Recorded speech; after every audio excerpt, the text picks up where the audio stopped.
Good morning, TMT family. It is Tuesday morning transformation. Here's a question. How do we turn nothing into something? How do we turn nothing into something? Well, we all go through life certainly grateful for things that we have. There's no question. Yet it's really easy to focus on what we don't have. In fact, it's actually human nature that we are trying to create a life, and we may not, the life we're trying to create, we may not be living yet. So it's easy really to focus more on what we don't have than what we do have. And in today's world, this is especially easy because in the last year, so many pleasures and privileges have been taken away. And today, small businesses have failed and closing down, and people are under more financial stress now than they've ever been before.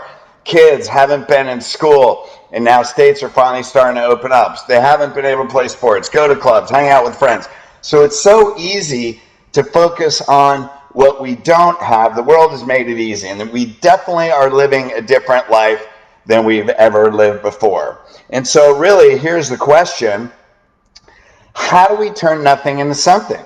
Well, I'm going to tell you a story. It's a biblical story, and it's really a phenomenal metaphor. So if you hang with me, I think you're going to see how this will, hey, Bobby Joe, totally transform your life. Love that you're on every week. So this is from 2 Kings 4, 1 through 7. So a woman goes to Elisha, the prophet. A woman of a man from the company of prophets cried out to Elisha, "Your servant, my husband, is dead. And you know that he revered the Lord." So she's saying, hey, he loved the Lord. "But now his creditors are coming to take my 2 boys as a slave." So her husband dies. She's a widower. Now she's like, man, I have all this debt. And the main person that brought in all the cash supports our family. He's dead. He's gone. What do I do? So let me ask you a question. Have you ever been worried about debt? Anybody besides me where it's so overwhelming that you get worried and you get stressed? Is that common in today's world? So Elisha replies to her, "How can I help you? Tell me, what do you have in your house?" Now, if you were crying on somebody's shoulder because of all the debt and you're worried and you don't know how you're going to pay it, they're like, "What do you have in your house?" You'd be like, "What are you talking about? What's it matter? I have a couch, a TV, a dining room table, the bed that my kids sleep on. Like, what are you talking about?" So here's her answer. Your servant has nothing there at all. Isn't that what we would think? Except a small jar of olive oil. Now she looks at olive oil. She's like, all I have is some olive oil. Well, I'm Italian. I'd be like, great, I'll make a salad. Now what do we do? Now I still have problems, right? And so Elisha says, go around and ask all your neighbors for empty jars. Don't ask for a few. Then go inside, shut the door behind you and your sons, pour oil into the jars as each is filled, put it aside.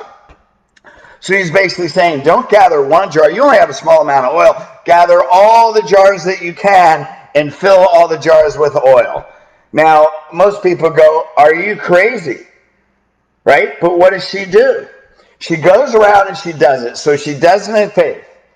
Because sometimes the miracles that God are going to create in your life make no logical sense. You have no idea how.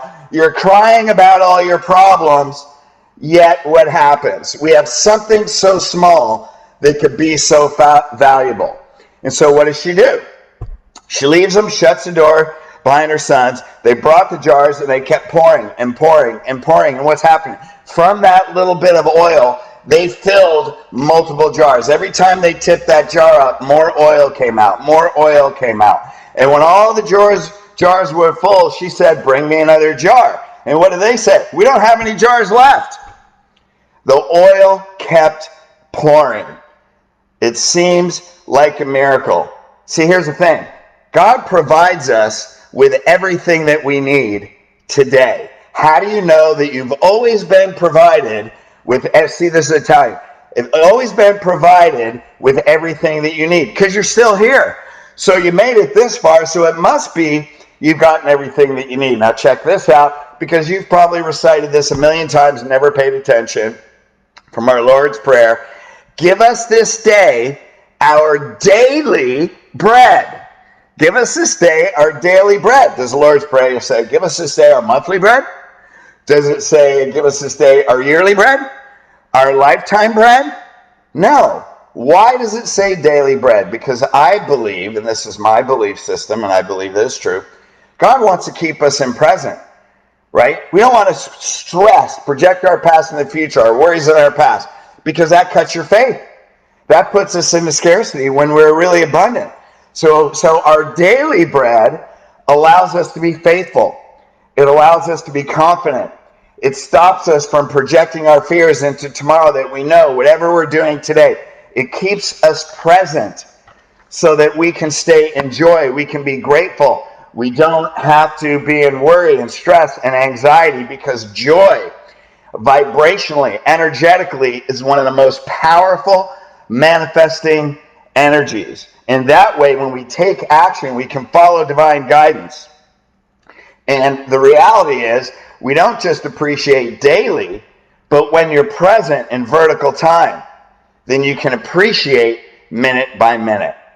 And it reminds us that when we find joy in the small things that are already in our life, is when our life becomes abundant. And God is a God of opportunity, that when there doesn't seem to be anything, that he can take what seems to be nothing and turn it into something miraculous. So how many small things in your life do you walk right past with no conscience of, no appreciation, no gratitude, because you're worried and stressed? Yet you are being provided your daily bread. And I get it, I've done this before. Man, can you come a little sooner than just daily? Well, maybe that's the problem. Maybe that's why it's daily bread, because it's your focus. So if you want oil to keep pouring in your life, then pour out of your heart. Your oil is in your heart. So then she fills the jars. She goes to tell Elisha, and hey man, here's the jars. And basically what's Elisha say? Go sell the oil and pay your debts, and your son can live on what's left. Isn't that amazing? How many treasures do we have in our house? And if we focus on what we already have with faith and with joy, then we give God an opportunity to expand it. So how do we turn nothing into something? That's the first question. What's the second question? What's right in front of you right now that you're giving God an opportunity to expand in your life? Well, here's three things. Three things of the metaphorical house and the metaphorical oil in your life that don't cost you anything. It doesn't cost you any money. It will actually bring you joy, because these three things that you have are tools to exercise love and joy. By the way, these three things come out of You Are More Powerful. It's the healed system. 6 steps to raising your consciousness made easy. And this comes out of exercise loving yourself and others. The first E out of healed. So what are those three tools? One is your heart. Your heart. So when our heart is full of love, then we want to give love. And how do we give it? Well, it could be something so easy as a smile. Now, part of the reason that motivated me for this was I went to Whole Foods yesterday, and I went right before dinner, and it was crowded. Now, hey, trust me, I did not have a heart full of love. You know, in the majority of my life, I didn't like myself. I was judgmental. I was critical. After I went through the healed system, I had to live it, to write it. Man, I actually learned to love myself. So now I actually do have inner peace. Do I have moments of my humanity? Oh, yeah. It's, you know, there's no question. I have a lot of moments like that. However, I was in Whole Foods yesterday, and it was crowded. There was long lines, and I was the only one without a mask. Hey, I'm COVID negative. I'm asymptomatic. I can't give anything to anybody, and I refuse to play that game, and I'm not even going into all that. However, there were a bunch of people that just were looking at me, and they were scrunching their eyebrows. So what did I do? I smiled and said hello. Man, when you have joy from your heart and you actually express that, it was amazing to watch people's eyes and face soften under their mask. Man, do you see the best in people? How do you exercise your heart? By seeing the best in people, feeling love in your body, and radiating that through your eyes, radiating that through your smile, radiating that through a hello. And feel that in your heart first. So, A, have the heart of a loving servant. So that's one of the next. B, then express that and radiate it out to people by seeing the best in them.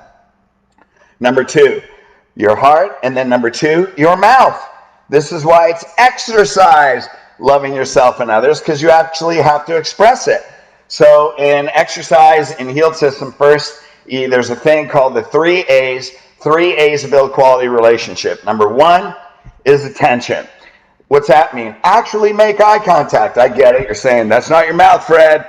I know, I'm getting there. But actually, when you look people in the eyes, have you ever, your spouse has been having a conversation, there's something they want you to understand, they go, will you just look at me? Have you, anybody besides me ever heard of that, right? So when you look at people, give them your attention.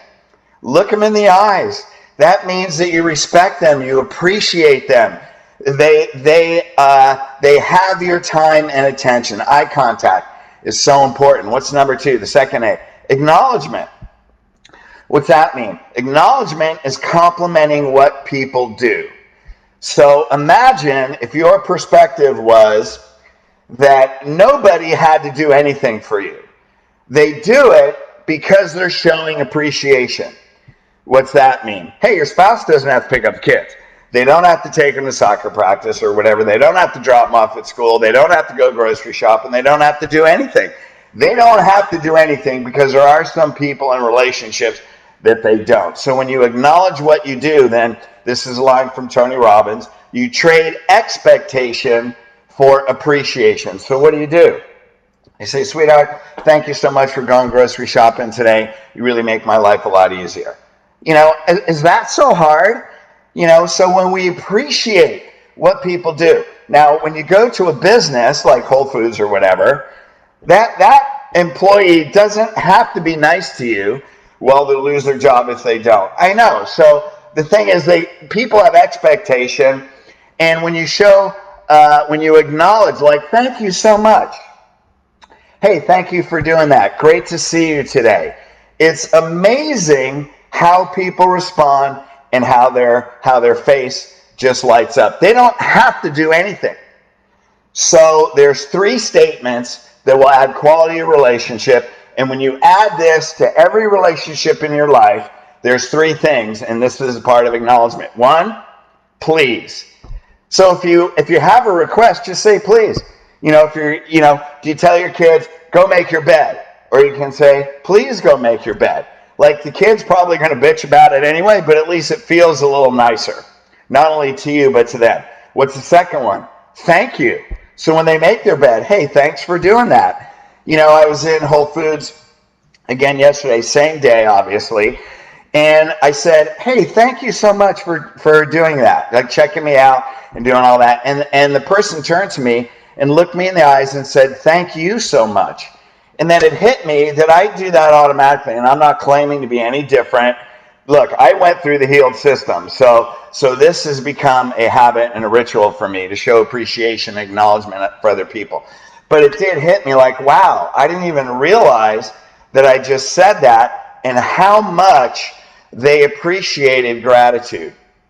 And so when I go in there, and I also noticed someone else a couple lines down said, hey, you know, great to see you today, because my God, people want to give you love when you have gratitude. Total strangers. I don't know these people. I mean, they check me out or do whatever. But I was like, wow, man, I gave love and I got love in return. I walked out of that store feeling loving in my heart. So please, thank you. And the next one, I'm sorry. Man, those 3 statements can heal a relationship. They are all acknowledgement. So we have attention, acknowledgement. What's the third one? Appreciation.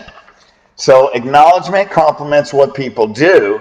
Appreciation complements who they are. So, you know, if one of your spouses if the spouse is supporting the family, you know what? I so appreciate that you work hard. And you say, hey, Jose, thank you for all you do too, brother. Love you, man. And Bobby Joe. You appreciate who they are. Thank you for working and supporting this family and providing for our family. You're such a loving, giving person. So you appreciate the qualities of who they are. And learning to appreciate people and acknowledging that and using your mouth to communicate it and experiencing it at the same time fills you with more love. And the more you do that, the more loving you experience, the more loving you become, the easier it is, the more you radiate it out into the world and change the consciousness of the world. So what do we have? We have attention, acknowledgement, and appreciation. So what's the third one? First we have our heart, then we have our mouth. What's the third one? Our hands. Our hands turn intention into action. Our hands get things done and physically manifest your heart and your mouth into the physical world. So that's what you do, physically do to help people. You know, hey, I see, carrying the groceries. What's another thing? I mean, I live by the beach, so sometimes there's trash on the sidewalk. Well, it's such a beautiful area. I'll pick up somebody else's trash and throw it in a nearby trash can. So when other people walk, they don't have to look at this piece of paper or whatever. And that's just appreciating the world that God created, creating a new experience for someone else. It's what can we do? We use our hands. That is a physical manifestation of actually using our physical body as a vehicle to fulfill our purpose in the world. And that's why our spirit is in this physical body. So we use our hands because we turn our heart and our mouth into physical manifestation with our hands. So what do we have? We have our heart, our mouth, and our hands. These are the most important tools for turning nothing into something, and because it's not just us. When we use our heart, our mouth, and our hands, we take a God that is a God of opportunity to be able to take things, small things in our life that we have so much gratitude and joy for, because God has given us our daily bread, and turn that into abundance, turn that into miracles in ways that we would never expect, that are far more abundant than what we can imagine. And then these are the miracles in our life. So all of these steps come from You're More Powerful Than You Think book, right here, You're More Powerful. And so this is a few of the many ways that you can exercise love in yourself. So you can find You Are More Powerful at iawesome.com, IAUSM.com. That is a spiritual university. You're More Powerful is on there. Or go directly to youaremorepowerful.com. Spell it out, YOUARE, morepowerful.com. Because when you go through that system, man, I would never have the experience that I had yesterday, that I really experience on a daily basis, staying in daily bread, if I had not gone through that. I had carried so much emotional backpack stuff to be able to take that backpack off. And when I notice I have it on, to be able to have the tools and heal, to be able to take it off, I can't thank God enough for moving that through me. And now my purpose is to help you. And if this helps you and you go through that system or whatever you need to do, even just doing what we talked about today, then you will live knowing, regardless of what's outside, you will live knowing that what's inside of you is bigger than anything outside of you. And if we can do that, we can change the world. We change the world by changing ourselves first. And if you don't have to become better, you're already perfect. Let's just let go of what we have, what we might have been hanging on to that isn't true. And the way you do it is through your heart, your mouth, and your hands. Thank you so much. Love you guys. Please share this. Share and comment. Love you guys.